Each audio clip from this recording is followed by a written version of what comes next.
आदाब अर्ज़ है। रिपोर्टर्स 21 में आपको खुश आमदीद कहते हैं। इस वक्त मैं कराची प्रेस क्लब के स्टूडियो में नहीं बल्कि सिटी कोर्ट कराची में मौजूद हूँ और बात हो रही है दानिया शाह के केस की। दानिया शाह का केस जो है वो आमिर लियाकत की तीसरी अहलियत ही हैं जिन्होंने खुला की दरख्वास्त दायर की थी और बाद इन लोगों के क्योंकि मामला दुरुस्त नहीं थे तो इन्होंने आमिर लियाकत की वीडियोज़ लीक की थी। ऐसी वीडियोज़ लीक की थी जो नाज़ेबा थी और जो कि मियाँ और बीवी के दरमियान के जो ताल्लुक़ात होते हैं उससे मुताल्लिक़ थी, जिसके बाद जो है आमिर लियाकत की बहुत ज़्यादा जगहसाई हुई थी और इसी दौरान आमिर लियाकत बहुत ज़्यादा दबाव का शिकार है। इस दौरान आमिर लियाकत की जो तीसरी अहलियाँ थीं उन्होंने जो है वो वहाँ पे खुला की दरख्वास्त भी दायर कर दी थी। अब इस केस में सबसे बड़ी अपडेट ये हुई है कि दानिया शाह को गिरफ़्तार करके लोधरा के इलाके से कराची की सिटी कोर्ट में दूसरे मंजिल पर मौजूद कोर्ट में पेश किया गया है और यहाँ पर उनको जनाब रिमांड की इस्तदा की जानी थी। ताहम मुअज़्ज़िज़ जज जो हैं वो उठ चुके थे। आज जुम्मे का रोज़ है और इस वजह से दानिया शाह के केस में कार्रवाई नहीं हो सकी और उनका रिमांड या उनके हवाले से जो भी कोई मामला अब केस आगे बढ़ता वो नहीं बढ़ सका है। और अब जो है वो दानिया शाह इस वक्त सिटी कोर्ट थाने में मौजूद हैं जहाँ पे उनकी एंट्री होगी। उसके बाद इनको ले जाया जाएगा और बाद दोबारा यहाँ लाया जाएगा अदालती कार्रवाई के लिए।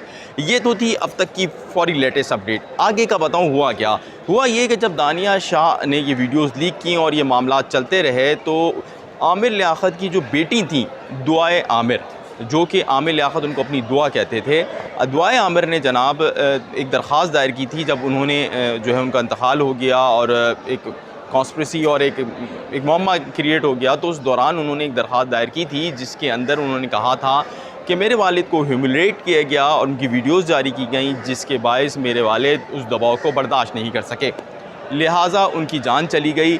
अब इनके ख़िलाफ़ कार्रवाई की जाए। इसके ऊपर वफाकी तहक़ीक़ाती जो इदारे के जो साइबर क्राइम सेल है उसने तफ्तीश की।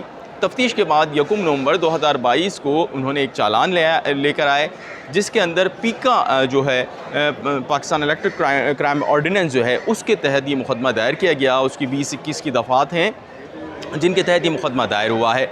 और इस मुकदमे को दायर करने के बाद जब इसकी ये मुकदमा दायर ही उस वक्त होता है जब उसकी तफ्तीश पूरी हो जाए। उन्होंने एक चालान पेश किया और उसके बाद दानिया शाह एब्सकॉन्डर हो गई। इसी दौरान दानिया शाह उनकी वालदा की जानिब से सिंध हाई कोर्ट में एक दरख्वास्त दायर की गई जिसके अंदर उन्होंने विरासत की तौर पे बात की और उन्होंने कहा कि अभी क्योंकि अमली तौर पे तलाक़ नहीं हुई थी लिहाजा विरासत में इनका हक़ बनता है। ताहम इसी दौरान इन्वेस्टिगेशन जारी थी और वो एब्सकॉन्डर हो चुकी थी। और उसके बाद अब जो है वो लोधरा के इलाके से गुज़श्ता रोज़ उनको गिरफ़्तार किया गया। दानिया शाह को लोधरा के इलाके से गिरफ़्तार करने के बाद राहदारी लिया गया। उसके बाद उनको यहाँ पहुँचाया गया। आज उनको यहाँ पर लाया गया। यहाँ क्या माहौल था? यहाँ माहौल ये था कि जो लेडी इंस्पेक्टर हैं उन्होंने कोशिश की कि किसी तरह दानिया शाह को बचाएँ, उनकी शनाख्त को बचाएँ।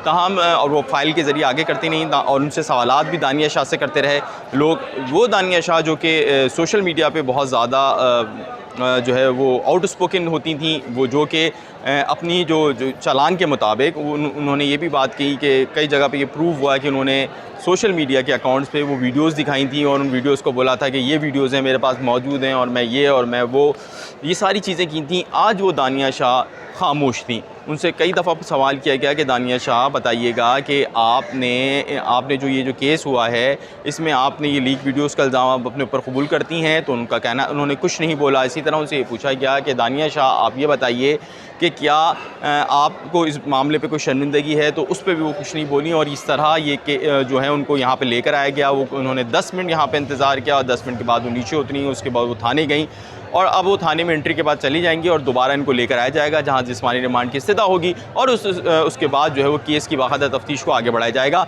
इस केस के हवाले से जो है वो जो आमिर लियाकत हुसैन के जो बच्चे हैं उनमें ख़ुसूसी तौर पर उनकी जो बेटी हैं वो बहुत ज़्यादा हमें शुरू दिन से जो लेकर अब तक जो है वो संजीदा नज़र आई हैं और लगता है वो इस केस को मंतकी अंजाम तक पहुँचाएंगे। और पीका ऑर्डिनेंस के तहत मियाँ बीवी के दरमियान जो ये लीक वीडियो है इसका अगर इनको सज़ा हुई तो ये कोई पहला केस होगा जिसमें किसी को सज़ा होगी। ये थी अब तक की अपडेट। आगे भी जो अपडेट होंगी वो हम आप तक पहुँचाते रहेंगे। अपने गिरदोनवा के लोगों का ख्याल रखिए और अगर आपने अभी तक रिपोर्टर्स 21 को सब्सक्राइब नहीं किया है तो उसको सब्सक्राइब कीजिए और हमारी हौसला अफजाई के लिए हमारी वीडियोज़ को लाइक कीजिए और शेयर कीजिए। आपका बहुत शुक्रिया। आदाब।